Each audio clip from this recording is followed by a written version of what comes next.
नमस्कार दोस्तों, mobile tower की लोकेशन से सीबीआई को एक और नया सुराग मिला है। पॉलीग्राफ टेस्ट के दौरान सीबीआई का सबसे बड़ा सवाल ये था कि जब सेमिनार हॉल के पास 4 लोग सो रहे थे तो फिर वारदात के समय उस महिला की चीख किसी को क्यों नहीं सुनाई दी। आरोपी संजय ने पॉलीग्राफ टेस्ट में ऐसे कौन से खुलासे किए हैं कि सीबीआई को प्रिंसिपल संदीप घोष का दोबारा पॉलीग्राफ टेस्ट करना पड़ रहा है। असली कातिल को बचाने के लिए कौन संजय को मारने का प्लान बना रहा है? सीबीआई के किस सवाल से संजय पूरी तरह डर गया और पसीने में भीग गया? संजय के फोन में ऑडियो क्लिप के अलावा ऐसा क्या मिला जिससे पूरे देश के होश उड़ गए? और संजय को जेल में मटन खिलाकर उसकी इतनी सेवा क्यों की जा रही है? सीबीआई ने आरोपी के कपड़े, अंडरगारमेंट्स और सैंडल अब तक क्यों संभाल कर रखे हैं? और पीड़ित महिला के अंतिम संस्कार को लेकर कौन से नए खुलासे हुए हैं? ये सब जानेंगे विस्तार से। लेकिन आगे बढ़ने से पहले संजय ने जो राज खोले उसके लिए वीडियो को एक लाइक कर दें और कमेंट में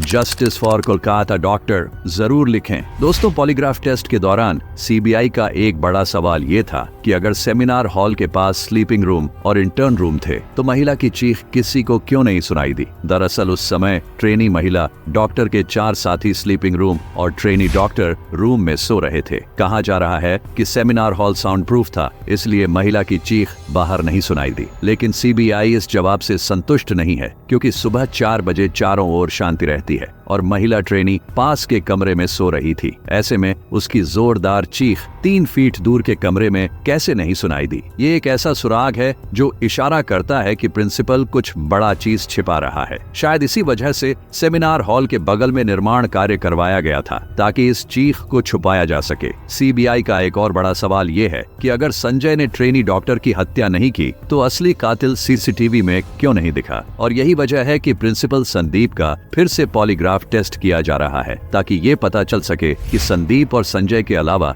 इस मामले में और कौन कौन शामिल है। सीबीआई का एक ये सवाल भी है कि सोते समय कोई चश्मा क्यों पहनेगा? आमतौर पर लोग सोने से पहले अपना चश्मा उतार देते हैं, लेकिन रिपोर्ट में बताया गया है कि संजय ने महिला के चेहरे पर इतनी जोर से मारा कि उसके चश्मे के शीशे टूटकर उसके आंख में चले गए। तो सवाल ये है कि जब चश्मा टूटा तो वो नीचे गिरने की बजाय आंख में कैसे चला गया? क्या किसी ने जानबूझकर इस सीन को इतना डरावना बनाया ताकि लोग दूसरी दिशाओं में शक न करें और सभी का ध्यान इस भयानक घटना को सुलझाने में लगा रहे? एक और चौंकाने वाली खबर ये है कि आरोपी संजय रॉय को मारने की कोशिश बंगाल की जेल में हो सकती है, ताकि असली कातिल का नाम सामने न आ सके। जिस तरह से संजय ने अपना बयान अचानक बदल दिया है, उससे बड़े बड़े लोग हैरान हैं और ममता दीदी की राजनीति भी डगमगा रही है। इसीलिए इस बात का डर है कि कहीं अस्पताल में ही संजय की हत्या न हो जाए, इसलिए वहां सुरक्षा बढ़ा दी गई है और कई सीसीटीवी कैमरे भी लगाए गए हैं। एक और खबर है कि संजय को जेल में मटन दिया गया है, जिससे साबित होता है कि सरकार ने संजय पर ध्यान बढ़ा दिया है ताकि वो कमजोरी से मरने की हालत में न पहुंच जाए। सीबीआई ने प्रेसिडेंसी जेल में बंद मुख्य आरोपी संजय रॉय का पॉलीग्राफ टेस्ट जेल के अंदर ही किया। इस टेस्ट के लिए 5 विशेषज्ञों की एक टीम आई थी, जिसमें 2 महिला विशेषज्ञ भी शामिल थीं। टीम दोपहर करीब 2 बजे जेल पहुंची और लगभग 3 घंटे तक ये टेस्ट चला। इस दौरान सीबीआई ने संजय से करीब 150 सवाल पूछे। संजय ने वही जवाब दिए जो उसने पहले दिए थे और उसने इस अपराध में शामिल होने से साफ इनकार किया। हालांकि कुछ मुश्किल सवालों पर वो घबरा गया, उसके पसीने छूटने लगे और उसकी दिल की धड़कन तेज हो गई। ये सवाल सिर्फ रेप और हत्या से जुड़े नहीं थे, बल्कि कई और पहलुओं को भी जानने की कोशिश की जा रही थी। इन सवालों का मकसद ये था कि संजय सच बताए और बताए कि उस मृत शरीर के साथ क्या क्या हुआ था और इसमें कितने लोग शामिल थे। जब संजय ने इन सवालों को सुना तो वो घबरा गया, जिससे सीबीआई का शक और भी गहरा हो गया। इसी वजह से प्रिंसिपल संदीप का दोबारा पॉलीग्राफ टेस्ट किया जा रहा है। पीड़िता के माता पिता का कहना है कि मेरी बेटी को एक व्यक्ति ने नहीं मारा, बल्कि उसे पहले ही मारकर वहां रखा गया था। उनका मानना है कि प्रिंसिपल और पूरा कॉलेज कुछ बड़ा चीज छुपा रहे हैं। शुरुआत में माता पिता को फोन करके इसे आत्महत्या बताया गया था और उनसे समझौता करने की बात की गई थी। इससे ये संकेत मिलता है कि उस कॉलेज में ट्रेनी महिला के साथ कुछ गंभीर जरूर हुआ था। लेकिन संजय ने नया बयान देकर सीबीआई को भी हैरान कर दिया। सीबीआई सूत्रों के अनुसार संजय ने कहा कि जब उसने डॉक्टर को देखा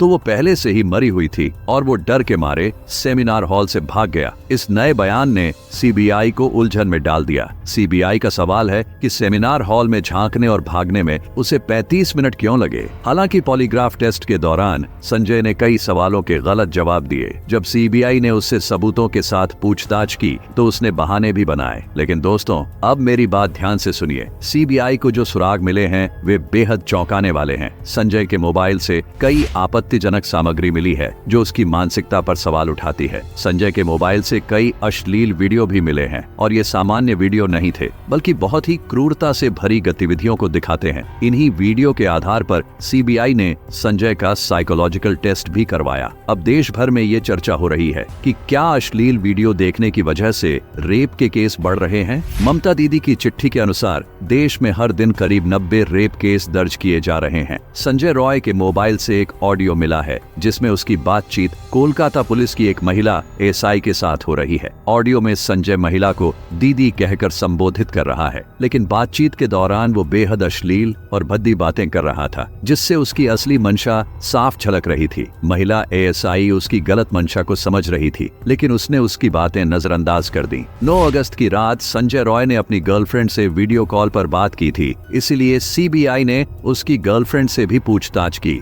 जांच के दौरान सीबीआई को 3 और अहम सबूत मिले हैं। इनमें संजय रॉय की 9 चीजें भी शामिल हैं, जिनमें कपड़े, अंडरगारमेंट्स और सैंडल शामिल हैं। कहा जा रहा है कि उसने ये कपड़े वारदात के समय पहने थे। सीबीआई को इसके अलावा संजय की मोबाइल टावर लोकेशन भी मिली है, जिससे पता चलता है कि वारदात के वक्त वो घटना स्थल पर ही मौजूद था। उसकी बाइक और हेलमेट भी सबूत के तौर पर जब्त किए गए हैं। इसके अलावा फॉरेंसिक टीम ने क्राइम सीन से 40 और महत्वपूर्ण चीजें इकट्ठा की हैं और जल्द ही सीबीआई अदालत में चार्जशीट दाखिल कर सकती है। अब गुत्थी इस बात पर उलझी है कि अगर संजय ने वारदात को अंजाम नहीं दिया तो क्या वो बाद में घटना स्थल पर पहुंचा और मृतका के साथ अमानवीय हरकत की, या फिर उसने अकेले ही इस घिनौने अपराध को किया और अब सीबीआई के सामने झूठ बोल रहा है, जबकि उसने पहले कोलकाता पुलिस के सामने अपना गुनाह कबूल किया था। ये सारी बातें तब तक सिर्फ एक रहस्य बनी रहेंगी जब तक सीबीआई कोई आधिकारिक खुलासा नहीं करती। पॉलीग्राफ टेस्ट के नतीजे स्पष्ट न होने के कारण सीबीआई अब आरोपी का ब्रेन मैपिंग और नार्को टेस्ट भी कर सकती है।